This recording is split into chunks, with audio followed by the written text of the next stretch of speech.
My cousin harassed me and demands I change my baby's name. My cousin Rachel called me the day after I announced my daughter's name to the family. We'd named her Lily after my grandmother who raised me when my parents died. Rachel was screaming that I'd stolen her baby name and I needed to change the birth certificate immediately.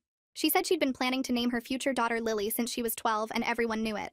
The problem was Rachel wasn't pregnant, wasn't married, and wasn't even dating anyone. She was 34 and had been saying she'd have kids someday for the past decade. I told her she couldn't reserve a name for a hypothetical baby, and she lost it. She said I knew how much that name meant to her, and I'd deliberately stolen it to hurt her. She actually accused me of getting pregnant first just to use the name before her. She said I'd ruined her entire future because now she could never have her perfect daughter named Lily. I reminded her that millions of people were named Lily, and she could still use it. She said it wouldn't be special anymore if my daughter had it first, and everyone would think she copied me. She wanted the glory of bringing back grandmother's name into the family, and I'd robbed her of that moment. For the next 3 months, Rachel made my life hell. She refused to acknowledge my daughter existed. At family gatherings, she'd refer to her as the baby or your child, never Lily. She'd tell relatives I'd betrayed her and stolen her dream. She actually made a PowerPoint presentation for Thanksgiving, showing all the times she'd mentioned wanting to name her daughter Lily, including diary entries from middle school and text messages to friends. She presented this to the entire family while my 3-month-old slept in my arms. She demanded a family vote on whether I should change my daughter's name. My aunt shut that down immediately, but Rachel kept pushing. She started buying baby items with the name Lily monogrammed on them and displaying them at family events.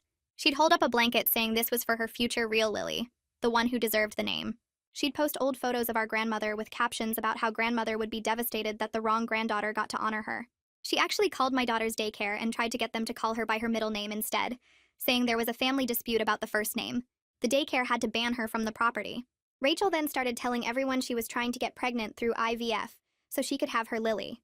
She wasn't doing IVF, she just wanted sympathy, and to make me look like I'd forced her into desperate measures. She created a fake fundraising page for her fertility journey that she shared everywhere talking about how she needed to have her Lily to heal from family betrayal. She raised $2,000 from distant relatives and friends before anyone realized she wasn't even seeing a fertility doctor.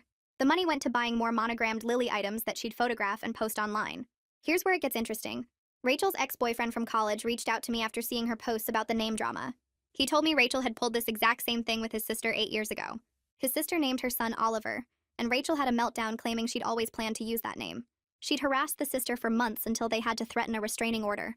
He had emails and texts from that incident that were word for word identical to what she was sending me. Turns out Rachel had a pattern of claiming ownership over names whenever anyone in her orbit had a baby. I invited Rachel over to discuss the situation calmly. She arrived with a list of demands including that I legally change Lily's name, pay her back for the emotional distress, and sign a document saying I'd never speak about this to future family members. I told her I had a compromise.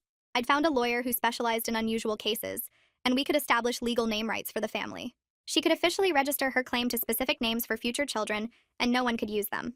Rachel was thrilled and immediately started listing not just Lily, but 12 other names she wanted to reserve. I gave her the lawyer's contact information and said he was expecting her call. The lawyer was actually my friend's husband who agreed to play along. He met with Rachel and had her sign multiple documents claiming exclusive rights to various names. He told her the filing fee would be $8,000 to make it legally binding across all states. Rachel paid it immediately using the rest of her fake fundraising money plus her savings.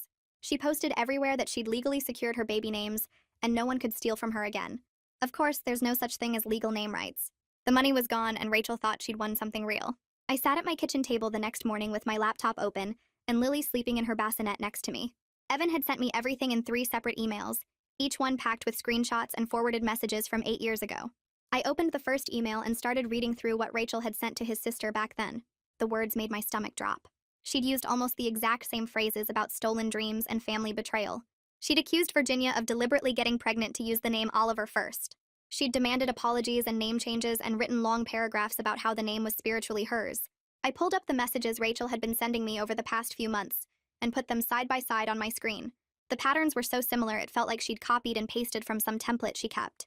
Same structure, same escalation, same threats about legal action. Even the way she signed off her messages was identical. I spent 2 full days going through everything Evan had sent. There were emails where Rachel had created elaborate backstories about why Oliver was her destined baby name. There were text messages where she'd told mutual friends that Virginia was a thief who'd ruined her future.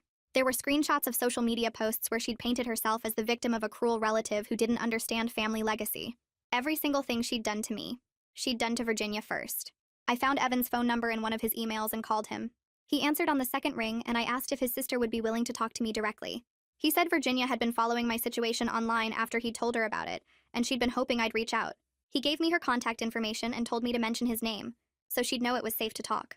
I sent Virginia a message that same afternoon explaining who I was and what Rachel had been doing. She responded within an hour saying she'd been waiting for someone else to experience what she'd gone through, because she knew Rachel would do it again.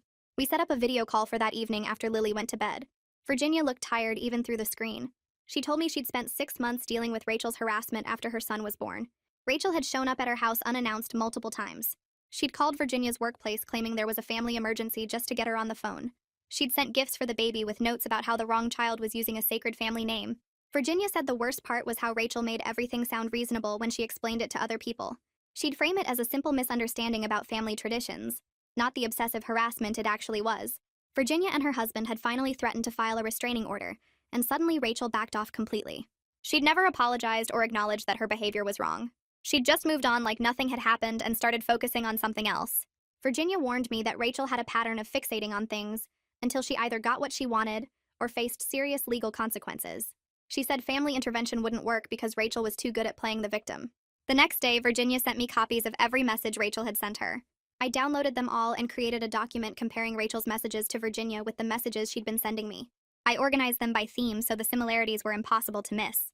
Accusations of theft, demands for apologies, threats about legal action, claims about spiritual connections to names.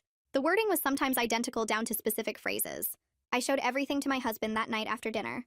We sat on the couch with my laptop between us, and I walked him through the whole timeline. He'd known Rachel was being difficult, but he hadn't realized how calculated and repetitive her behavior was. He looked at the side-by-side comparisons and asked if I thought Rachel had some kind of mental health issue that made her do this. I said I didn't know, but that it didn't change the fact that she was harassing us and had harassed other people the same way. We talked for over an hour about what to do next. He wanted to pursue a restraining order immediately. I was worried that would just give Rachel more ammunition to claim she was persecuted. He pointed out that my stress levels were affecting how I was bonding with Lily, and that I'd barely slept in weeks. He said we needed to protect our family first, and worry about Rachel's narrative second. My phone rang 2 days later while I was feeding Lily. It was my Aunt Madeline calling to check on me. She said she'd heard about the incident at the daycare where Rachel had been banned from the property. She asked if I was okay, and if there was anything she could do to help. I put her on speaker and told her everything while I burped Lily. I explained about Evan and Virginia and the 8-year pattern. I told her about the identical messages and the repeated behavior. Madeline was quiet for a long time after I finished. Then she said something that surprised me. She told me the family had been enabling Rachel's behavior for years by treating it as harmless weirdness. She said Rachel had always been intense about things, but that intensity had gotten worse as she'd gotten older, and everyone had just learned to work around it instead of addressing it. Madeline admitted she was genuinely worried about Rachel's mental state now. She said this situation with the baby name had pushed Rachel further than she'd ever gone before, and that the family needed to stop pretending it was just Rachel being Rachel. I asked Madeline if she knew about any other times Rachel had done something similar. She hesitated and then told me about an incident 5 years ago. A family friend had named her son after Rachel's grandfather, and Rachel had completely lost it. She'd made similar accusations about theft and betrayal. She'd demanded the friend change the baby's name, and had caused problems at family gatherings for months. The situation had only died down because the friend lived in another state, and eventually just stopped coming to family events. Madeline said the family had basically waited for Rachel to move on to something else, and she eventually had. Nobody had ever confronted her about the pattern or tried to get her help. They'd just avoided the topic and hoped each incident would be the last one. I realized something after talking to Madeline. If I confronted Rachel directly or got a restraining order, I'd just become another villain in her story. She'd find new ways to insert herself into the narrative as the victim. She'd tell everyone I'd persecuted her for having feelings about a family name. She'd make herself the center of attention by being the wronged party instead of the person causing harm. I needed a different approach that would expose her pattern without making me look cruel or vindictive. I started documenting everything the next day. I took screenshots of every social media post Rachel had made about the name situation. I saved copies of her fake fundraising campaign with all the false claims about IVF treatments. I wrote down witness statements from family members who'd seen her behavior at gatherings. I got a copy of the ban notice from the daycare with their documentation of her phone call. I created a file folder on my computer with everything organized by date and category. I was building a clear record of harassment that showed an undeniable pattern. Every piece of evidence pointed to the same conclusion that Rachel had been systematically trying to control and manipulate me through intimidation and public pressure. Rachel posted a new update on social media 3 days later. She'd written a long post about her upcoming IVF consultation and how excited she was to finally start her journey to motherhood. She'd included photos of what she claimed was the fertility clinic she'd visited for her initial appointment. The photos showed a modern medical office with plants in the waiting room and educational posters on the walls. She'd written detailed captions about her consultation and how supportive the staff had been. I looked at the photos and something felt wrong about them. They looked too generic, too perfect. I saved the images to my computer and ran them through a reverse image search. The results came back immediately. The photos were stock images from a medical supply website. Rachel hadn't visited any clinic. She'd downloaded generic photos of medical offices and posted them as if they were real. She was still lying about the IVF treatments, and now she was creating fake evidence to support her lies. I took screenshots of the reverse image search results showing where the photos actually came from. I saved everything to my evidence folder. I sat with that information for a full day trying to decide what to do with it. Then I started sending private messages to certain family members. I didn't make a big announcement or try to publicly shame Rachel. I just quietly shared the evidence of the fake clinic photos with people I knew would take it seriously. I sent it to Madeline first with a message saying I wasn't trying to start drama, but that I thought she should know Rachel was fabricating evidence about her fertility journey. I sent it to two of my uncles who'd been sympathetic to Rachel's story. I sent it to my cousin who'd donated money to Rachel's fake fundraising campaign. I included the original photos from Rachel's post and the reverse image search results showing they were stock images. I didn't editorialize or add commentary. I just presented the facts and let people draw their own conclusions. Within 2 days, people started questioning other parts of Rachel's story in the family group chat. Someone asked which clinic she was using. Someone else asked about her doctor's name. Rachel gave vague answers that didn't really answer the questions. More people started asking for specific details. Rachel's responses got defensive and angry. She accused people of not supporting her during a difficult time. But the seeds of doubt had been planted, and people were starting to see the cracks in her narrative. I spent the next few days watching Rachel's credibility crumble in the family group chat. More people asked questions about her fertility treatments. She gave answers that didn't match up with how IVF actually worked. Someone asked about her medication schedule, and she said something about daily injections that made no sense medically. Another cousin who'd actually done IVF pointed out that Rachel's timeline was completely wrong. The consultations didn't work that way. The procedures took months of preparation. Rachel got defensive and said every clinic was different. She accused people of not supporting her during a hard time. But the damage was done. People stopped commenting on her posts with hearts and encouragement. The silence was louder than any accusation. I was having coffee with Juliet when the idea first came up. We'd been friends since college, and she knew everything about the Rachel situation. She was venting about her husband Tyler having to deal with a difficult client who kept making unreasonable demands about a real estate contract. I made some joke about how Tyler should pretend to be a name rights lawyer and send Rachel a cease and desist letter. We both laughed. But after Juliet left, the joke stuck in my mind. I couldn't shake it. What if there was actually a way to use Rachel's obsession with legal ownership against her? What if I could create a scenario where she thought she was getting exactly what she wanted? I started researching that same night after Lily went to sleep. I looked up trademark law and intellectual property rights. I read about how names couldn't be owned in the traditional sense, but how there were legal protections for business names and brand identities. I found cases where people tried to trademark common names and failed. I learned about the difference between state and federal registration systems. I spent hours going down rabbit holes about naming rights and legal precedents. I needed to understand enough to make something fake sound real. The framework had to be believable enough that Rachel wouldn't question it. She wanted official documents and legal authority. I could give her that. By the end of the week, I had pages of notes. I understood how registration systems worked for businesses. I knew the language lawyers used when filing paperwork. I had examples of official forms and fee structures. I felt ready to approach Juliet with the actual plan instead of just a joke. I asked Juliet to meet me for lunch at a quiet restaurant where we could talk privately. She showed up thinking we were just catching up. I waited until after we ordered to bring up Tyler. I told her I had a serious question about whether he'd be willing to help me with something unusual. She looked confused. I explained the whole plan. A fake legal consultation where Tyler would pretend to be a lawyer who specialized in family name rights. He'd create official-looking documents. He'd make Rachel believe she could legally register names for future children. Juliet put down her fork and stared at me. She asked if I was serious. I showed her all the evidence I'd collected. The emails from Evan about Rachel's previous incident with his sister. The pattern of behavior spanning 8 years. The fake fundraising campaign. The harassment at the daycare. I explained that Rachel would never stop unless she thought she'd won. Juliet was quiet for a long time. She said she needed to talk to Tyler first. She wasn't sure he'd agree to something like this. I told her I understood, but that I was running out of options to protect my family. 3 days later, Juliet called me. Tyler had agreed to meet with me to discuss the plan.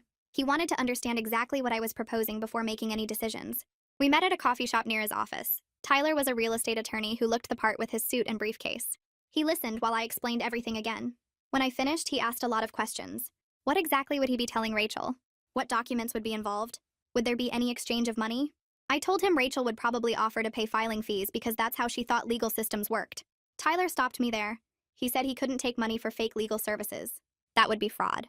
But if Rachel assumed there were fees and chose to pay them based on her own conclusions, that was different. He wanted clear boundaries. He'd play along with the consultation. He'd create the fake documents. But he wouldn't explicitly ask for money or claim to be providing real legal services. If Rachel drew her own conclusions, that was on her. We spent the next 2 weeks creating the Interstate Family Name Registration System. Tyler had access to legal document templates through his work. We modified them to look official, but changed enough details that they were clearly fake to anyone who knew what to look for. We created a multi-page application form asking for proof of emotional connection to each name. We designed certificates that looked like they came from a government office. We wrote up an explanation about protecting family naming traditions across state lines. The whole thing sounded ridiculous when you said it out loud, but on paper, with the right legal language and official formatting, it looked almost believable. Tyler said the key was making it complicated enough that Rachel would think it was real, but obvious enough that she should question it. If she didn't question it, that proved she wasn't thinking rationally. I practiced the conversation I'd have with Rachel dozens of times. I stood in front of my bathroom mirror and rehearsed different ways to bring up the lawyer solution. I needed her to think it was her idea. I couldn't push too hard or she'd get suspicious. I had to let her come to the conclusion that legal registration was the answer to all her problems. I anticipated every demand she might make. Name change, public apology, financial compensation, signed agreements. I prepared responses that would redirect her toward the lawyer option without making it obvious. Rachel posted another IVF update a few days later. This time she'd included photos of medication boxes that she claimed were her fertility drugs. I ran the images through a reverse search and found them on a medical supply website. She was still using stock photos. Several family members commented asking specific questions about her doctor and clinic. Rachel's answers got vaguer. She said she wanted privacy about her medical details. Someone pointed out that she'd been sharing details constantly for weeks. Why the sudden need for privacy? Rachel doubled down. She posted a long rant about people not supporting her journey. She said the negativity was affecting her treatment success. She needed positive energy from the family. The comments section filled up with awkward silence. I called Rachel that afternoon. I told her I wanted to talk about finding a peaceful way forward. She answered on the first ring. She launched immediately into her demands. She wanted me to legally change Lily's name. She wanted a public apology posted on social media. She wanted me to pay her $3,000 for emotional distress. She wanted a signed document saying I'd never discuss this situation with future family members. She went on for 10 minutes without letting me speak. I let her talk herself out. When she finally paused, I told her I'd been thinking about her concerns.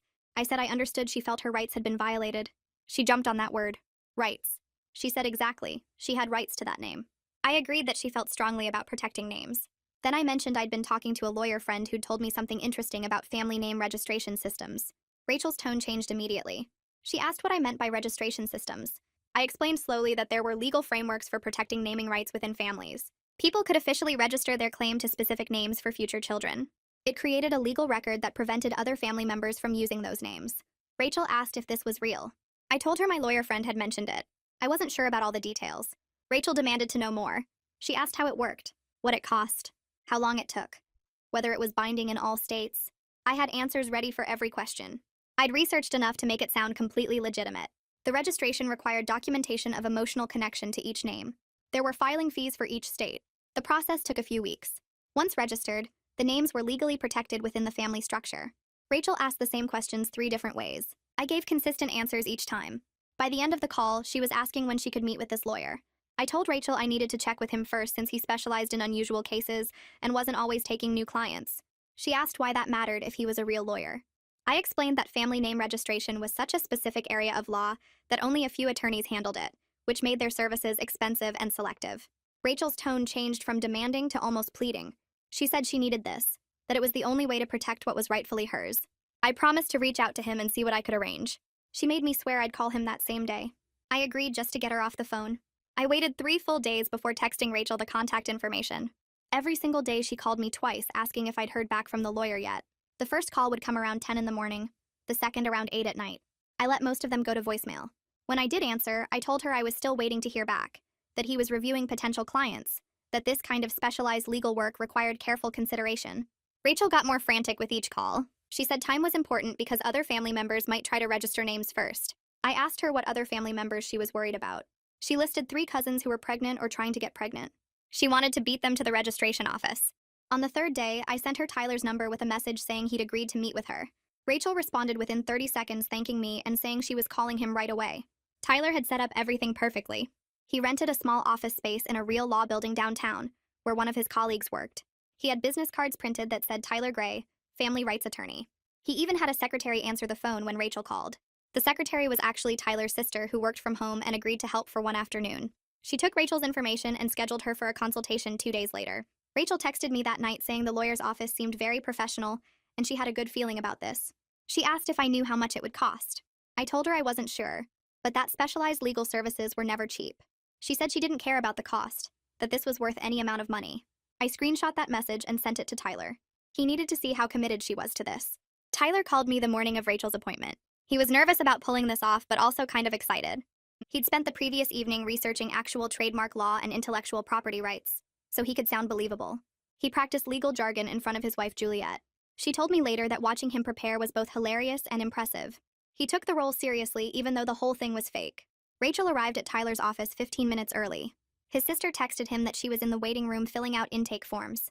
Tyler had created an entire packet of paperwork asking about Rachel's family history, her emotional connections to various names, and her future family planning goals. Rachel filled out every single page in detail. When Tyler finally called her back to his office, she had a folder with her containing additional documentation. She'd brought copies of old diary entries, text messages, social media posts, and family photos. She had evidence prepared for every name she wanted to claim. Tyler told me later that Rachel spent the first 20 minutes of their meeting explaining her vision for protecting family legacy through name registration. She talked about how important it was to preserve grandmother's memory, to honor deceased relatives, to maintain family traditions. Then she pulled out her list. She didn't just want to register Lily. She had 12 names total, including our grandmother's name, our grandfather's name, 2 great-grandparents' names, and several names she claimed had special meaning to her from childhood. Tyler asked her to explain her connection to each name. Rachel had stories ready for all of them. Some of the stories were obviously made up on the spot, but she told them with such conviction that Tyler almost believed her. Tyler explained the registration system using enough legal terminology to sound credible. He talked about interstate family name protection frameworks, emotional trademark considerations, and legacy preservation statutes. None of it was real, but it sounded official enough. He told Rachel she could register up to 15 names under the Comprehensive Family Protection Package. She immediately asked if she could add 3 more names to her list. Tyler said that would be fine as long as she could document her emotional connection to them. Rachel started listing reasons right there in his office. Then Tyler got to the cost breakdown. He explained that each name required documentation filing, state-by-state registration in all 50 states, and a master federal registration to make it legally binding everywhere. The documentation fees alone were substantial. The state registrations added up quickly. The federal filing was the most expensive part. Tyler watched Rachel's face as he calculated the total.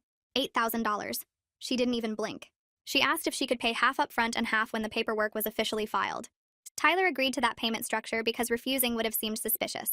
Rachel pulled out her checkbook immediately and wrote a check for $4,000. My phone buzzed with a text from Rachel while I was making dinner that night. She said she'd met with the lawyer and everything was being taken care of. She used 3 exclamation points. She said Tyler was professional and knowledgeable, and she felt confident her names would be protected. She thanked me for connecting her with him. She said this was exactly what she needed to finally have peace about the whole situation. I stared at that message for a long time before responding. I told her I was glad she felt good about it. 2 days later, Rachel sent Tyler a photo of her completed paperwork. The forms he'd given her were intentionally ridiculous. They asked questions about her spiritual connection to each name, her dreams involving the names, her future children's projected personalities based on the names she'd chosen. Rachel answered every question seriously. She wrote paragraphs about how she felt grandmother's spirit guiding her toward the name Lily. She described detailed visions of her future daughter's life. She rated her emotional attachment to each name on a scale of 1 to 10. Every single name got a 10. Tyler forwarded me screenshots of the most absurd answers. We both felt guilty laughing at them but couldn't help ourselves. Tyler called me the next day while I was feeding Lily her bottle. He told me Rachel had spent almost 2 hours in his office that morning, filling out every single form with intense focus. She wrote detailed paragraphs explaining her connection to each name on her list. Some of the names she'd never mentioned to anyone before, but she had complete backstories ready. She claimed the name Sophia was meaningful because she'd once had a dream about a daughter with that name when she was 16. She said the name Rachel connected to a childhood friend who'd moved away, and she wanted to honor that friendship. Tyler said she got emotional talking about some of them, like she'd genuinely convinced herself these stories were real and significant. She asked him multiple times if the registration would hold up in court if someone challenged her rights. Tyler assured her the documentation was thorough and legally binding in all 50 states. Rachel left his office looking relieved and triumphant, clutching her copies of the paperwork like they were precious documents. 3 days later, Rachel posted on Facebook about taking important legal steps to protect her family legacy. She didn't give specifics, but the tone was clear. She positioned herself as someone fighting for what was rightfully hers, someone who'd been wronged but was now taking proper action through official channels. She used phrases like standing up for family values and preserving what matters most. Several cousins commented asking what she meant. Rachel responded vaguely, saying some family members would understand and others would learn in time. My Aunt Madeline commented asking if everything was okay. Rachel replied that she was finally getting the respect and protection she deserved. I read through the comments feeling a weird mix of satisfaction and unease. The plan was working exactly as intended, but seeing her public declarations made it feel more real and more wrong at the same time. 2 weeks passed before Rachel scheduled her final appointment with Tyler. She'd saved up the remaining $4,000 by selling some jewelry and taking money from her savings account. Tyler met with her again and presented official-looking certificates for each of her registered names. He'd printed them on heavy cardstock with fake seals and signatures that looked completely legitimate. Each certificate listed the name, Rachel's information, and a registration number that appeared official. Rachel held each one carefully, reading through the text multiple times. She asked Tyler how long the registration would last, and he told her it was permanent unless she chose to transfer or cancel it. She thanked him repeatedly, saying he'd given her peace of mind she hadn't felt in months. Tyler felt guilty watching her pay the final amount, but he kept his professional demeanor throughout the meeting. After she left, he texted me saying he hoped we knew what we were doing. Rachel posted photos of her framed certificates the same evening. She'd put them in matching black frames and hung them in her apartment. The photos showed all 12 certificates displayed on her wall like diplomas or awards. Her caption talked about officially securing her future children's names and how good it felt to have legal protection for something so important to her family. She tagged me in the post with a comment about how some people understand the importance of respecting legal boundaries and proper procedures. Dozens of family members and friends commented congratulations and positive messages. People said they were proud of her for taking action and standing up for herself. A few people asked questions about the registration process, and Rachel responded with vague explanations about specialized family law attorneys and interstate name protection systems. She sounded confident and knowledgeable, like she actually understood what she was talking about. I scrolled through the comments on my phone while Lily napped in her crib. Every congratulatory message felt like a weight pressing down on my chest. These people had no idea Rachel had just paid $8,000 for worthless paper. They thought she'd done something smart and protective. Part of me wanted to comment and tell them the truth right then, but I knew that would make me look vindictive and cruel. Another part of me felt genuine guilt about deceiving her this completely. But mostly I felt relieved. The harassment had stopped. Rachel wasn't calling me anymore or showing up at family events with her monogrammed items. She wasn't posting manipulative things about grandmother or trying to turn people against me. The constant stress that had been affecting my ability to enjoy time with my daughter was finally gone. I told myself the ends justified the means, even though I wasn't entirely convinced. Rachel's entire attitude toward me and Lily shifted within days. At a family barbecue that weekend, she actually acknowledged Lily by name for the first time since I'd announced it. She walked up to me while I was changing Lily's diaper and said she was a beautiful baby. She asked how old Lily was now and made normal small talk about baby milestones. She even brought a small gift, a stuffed bunny that she handed to me without any pointed comments or dramatic gestures. She was pleasant and civil throughout the afternoon, talking to me like we hadn't spent months in an intense conflict. Other family members noticed the change and seemed relieved. My uncle made a joke about everyone finally getting along again. Rachel smiled and said something about how legal clarity helps everyone move forward. I played along, acting like we'd reached some kind of mutual understanding. It felt surreal pretending everything was fine when I knew the foundation of her peace was a complete lie. The next 3 weeks were the most normal family interactions I'd experienced since before Lily was born. Rachel attended every gathering and treated me like a regular cousin instead of an enemy. She talked constantly about her future children and the names she'd protected. She'd tell people about each name's significance and why she'd chosen to register them. She showed photos of her certificates to anyone who seemed interested. Most family members just nodded along politely, not really understanding what she was talking about, but happy she seemed content. My mom asked me privately if I knew what Rachel's legal name thing was about. I told her Rachel had found some way to feel secure about her future family plans, and it seemed to be helping her. Mom said she was just glad the drama was over and everyone could relax again. I agreed, even though I knew the drama was far from over. It was just paused. At a family dinner 3 weeks after Rachel got her certificates, my Aunt Madeline pulled me aside in the kitchen. She asked directly if I knew anything about Rachel's legal name registration. Her tone wasn't accusatory, but it was serious and concerned. She said she'd been curious about the whole thing and had done some research online. She'd searched for interstate family name registration systems and found nothing. She'd contacted 2 family law attorneys asking about name protection procedures, and both had told her no such thing existed. She'd even called the State Bar Association trying to verify Tyler's credentials in family name law and couldn't find any record of that specialty. Madeline looked at me carefully and asked if I had any idea what Rachel had actually paid for. Her eyes were sharp and knowing, like she'd already figured out most of it and just needed me to confirm. I made a split-second decision standing in that kitchen with Madeline waiting for my answer. I couldn't keep lying to her direct question, and honestly I was tired of carrying the secret alone. I asked if we could talk privately, and she led me to the back porch where no one else could hear. I pulled out my phone and showed her everything. The emails from Evan about Rachel's pattern 8 years ago. The messages from Virginia describing identical harassment. The documentation of Rachel's behavior over the past months. Then I explained the whole plan. How Tyler wasn't really a name rights lawyer because that wasn't a real thing. How we'd created fake documents and a fictional legal framework to stop Rachel's harassment. How Rachel had paid $8,000 for certificates that meant absolutely nothing. I told Madeline I'd felt backed into a corner with no other options. Rachel wouldn't stop. The family wasn't taking it seriously, and I needed to protect my daughter from the constant stress and drama. I admitted I knew it was deceptive and probably wrong, but I didn't know what else to do. Madeline stood completely still while I talked, her expression unreadable. When I finished, she was silent for what felt like forever, but was probably only 30 seconds. Then she asked how much Rachel had paid total. When I said $8,000, she closed her eyes and shook her head slowly. She pressed her fingers against her temples like she had a headache coming on. She opened her eyes and looked at me with an expression I couldn't quite read. It wasn't anger exactly, but it wasn't understanding either. She asked if I'd thought about what would happen when Rachel eventually found out the truth. I admitted I hadn't planned that far ahead. I'd been so focused on making the harassment stop that I hadn't considered the aftermath. Madeline took a deep breath and said we had a serious problem now, because Rachel would find out eventually, and the fallout would be much worse than the original conflict. Madeline told me she got why I did it, but that I'd started something big. Rachel would find out eventually, and the family would blow up when she did. She asked if I'd thought about what comes next. I admitted I hadn't planned past stopping Rachel's constant harassment. I'd been so focused on protecting Lily and ending the stress that I didn't think about what happens after Rachel discovers the truth. Madeline said she needed time to figure out how to handle this, and she asked me not to tell anyone else yet. She was worried about Rachel's mental state when she finds out, and she wanted to have a plan ready before that happened. I agreed to keep quiet and went home feeling like the weight had shifted but not disappeared. 2 days later, Rachel's father, Aaron, called me. He said he was helping Rachel with some paperwork and noticed the law firm doesn't show up in any state bar association databases. My stomach dropped. I told Aaron I needed to talk to him in person, and we arranged to meet at a coffee shop the next morning. I barely slept that night, going over what I'd say and how I'd explain it.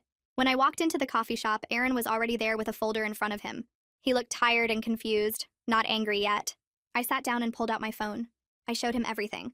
The emails from Evan about Rachel doing this exact same thing 8 years ago with his sister Virginia. The messages from Virginia describing identical harassment over the name Oliver. The documentation of Rachel calling Lily's daycare. The fake fundraising campaign where she raised $2,000 claiming she needed IVF. Then I explained the fake lawyer plan. I told him about Tyler agreeing to play along, about the made-up interstate family name registration system, about the $8,000 Rachel paid for certificates that mean nothing. I explained that I felt backed into a corner with no other options. Rachel wouldn't stop. The family wasn't taking it seriously, and I needed to protect my daughter from the constant drama. Aaron sat completely still while I talked. When I finished, he asked how much Rachel had paid total. I said $8,000. He closed his eyes and pressed his fingers against his temples. He opened them and looked at me with an expression that was part anger, part sadness. He said he knew Rachel had problems, but didn't realize how serious her patterns were. He was mad at me for the deception, but also mad at himself for letting Rachel's behavior go on so long without getting her real help. He admitted the family had been enabling her for years by treating her issues as quirks instead of problems. Aaron said he needed to tell Rachel the truth himself before she found out another way. He asked me to give him a few days to figure out how to approach it, and to prepare for her reaction. I agreed. 3 days later, Aaron called Rachel over to his house and told her everything. My phone rang 20 minutes later. Rachel was screaming so loud I had to hold the phone away from my ear. She called me a liar and a thief who stole her money on top of stealing her name. She said I'd ruined her life twice now and she'd never forgive me. She threatened to sue me for fraud. I stayed calm and told her she was welcome to try, but that would require explaining to a court why she thought she could legally own common names that millions of people already have. I also mentioned I had documentation of her harassment, including the fake fundraising campaign where she took money from relatives under false pretenses. Rachel went quiet for a second, then hung up on me. The family group chat exploded within an hour of Aaron telling Rachel the truth. My phone buzzed constantly with messages from relatives taking sides. My uncle posted that I'd gone too far and hurt someone who clearly needed help instead of tricks. My younger cousin wrote that Rachel had this coming after years of making everyone walk on eggshells around her feelings. Madeline stayed quiet in the chat, but called me privately that evening. She asked how I was holding up and whether I'd thought about what happens at the next family gathering.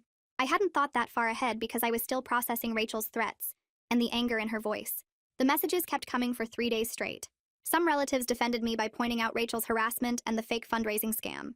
Others said I should have gone to the family for help instead of setting up an elaborate con.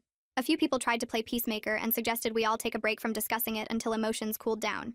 Rachel posted on social media that night with a long explanation about being betrayed by family. She claimed I'd orchestrated everything because I was jealous of her close relationship with our grandmother. She said the fake lawyer proved I was willing to lie and manipulate to hurt her. The post got dozens of comments from her friends who didn't know the full story. They rallied around her and called me terrible names. Then she posted screenshots of the certificates Tyler had given her, pointing out details that should have tipped her off that they were fake. She was trying to show she wasn't stupid for falling for it while also painting herself as the victim. By the second day, people who donated to her IVF fundraiser started commenting on her posts asking for their money back. Someone found the original stock photos she'd used from the fertility clinic and posted comparison images. Rachel deleted those posts within an hour, but people had already taken screenshots. Her narrative was falling apart in real time as more people questioned her version of events. She made her accounts private, but the damage was done. Relatives who'd been sympathetic to her started asking questions about the fundraising money and whether she'd really planned to use it for IVF. Madeline called me on the fourth day and said she was organizing a family meeting to discuss everything. She specifically said Rachel wouldn't be invited because we needed to talk openly about the situation and figure out next steps. I asked if I had to come and she said yes, that avoiding it would make things worse. The meeting happened at Madeline's house on Sunday afternoon. 15 relatives showed up, which was more than I expected. Aaron was there looking exhausted. My uncle, who defended Rachel in the group chat, sat in the corner with his arms crossed. Madeline started by saying we needed to address two separate issues. First was Rachel's pattern of behavior and harassment.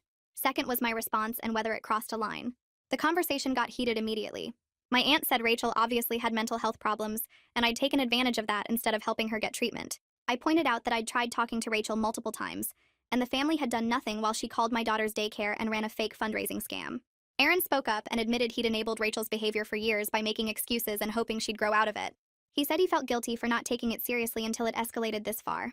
My uncle argued that didn't excuse what I did, that tricking someone into paying $8,000 for fake legal documents was fraud regardless of Rachel's behavior. Tyler's name came up and people asked if he could get in trouble legally. Someone pointed out that Rachel had committed fraud first with the IVF fundraising, and that she'd be opening herself up to serious consequences if she tried to sue anyone. The argument went in circles for over an hour. Some people thought I should return all of Rachel's money.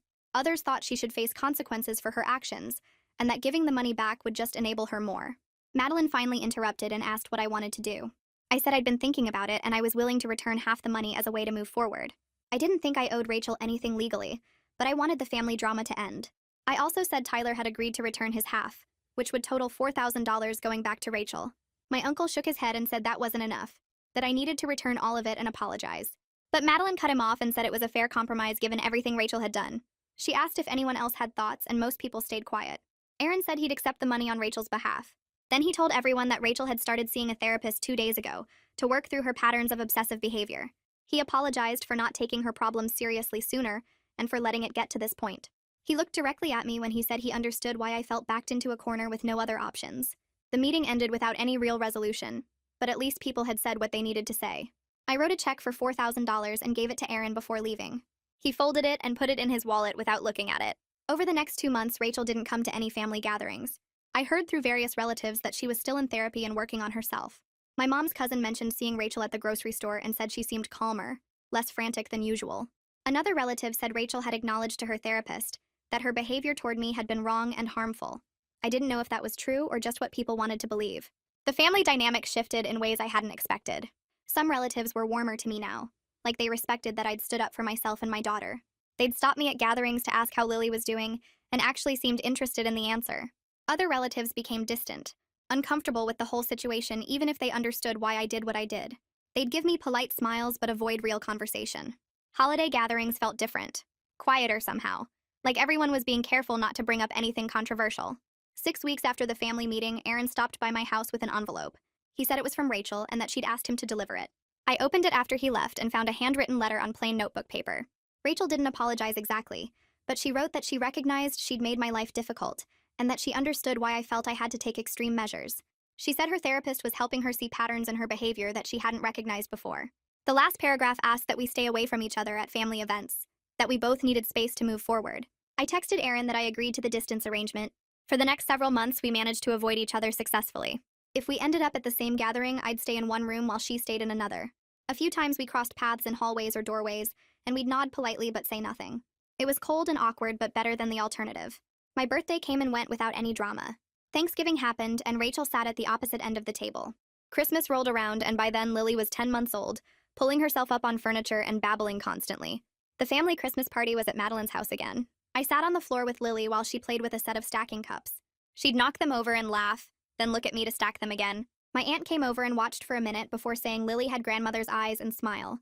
Two other relatives commented on it throughout the evening, how much Lily resembled the grandmother we'd all loved. I watched my daughter play, completely unaware of the chaos her name had caused, and thought about how complicated families could be. I stayed on the opposite side of the room, organizing Lily's toys while relatives mingled around us. Rachel stood near the kitchen with my cousin Jennifer, their voices low but carrying across the space. I heard Rachel mention her therapist's name and something about weekly sessions. Jennifer asked how the therapy was going, and Rachel's response made me freeze mid-motion with a stuffed elephant in my hand. She said her therapist helped her understand that she'd been trying to control family legacy because she felt invisible in the family structure. She explained that watching me become a mother and honor grandmother's memory made her realize she had no clear role or identity within our family anymore. The words sounded rehearsed but genuine, like she'd practiced saying them out loud. Jennifer murmured something supportive, and Rachel continued talking about patterns of behavior and need for validation. I set the elephant down carefully and moved to a different area, not wanting to hear more. The self-awareness in her voice unsettled me more than her previous anger had. Madeline found me in the hallway near the bathroom 3 weeks later at another family gathering.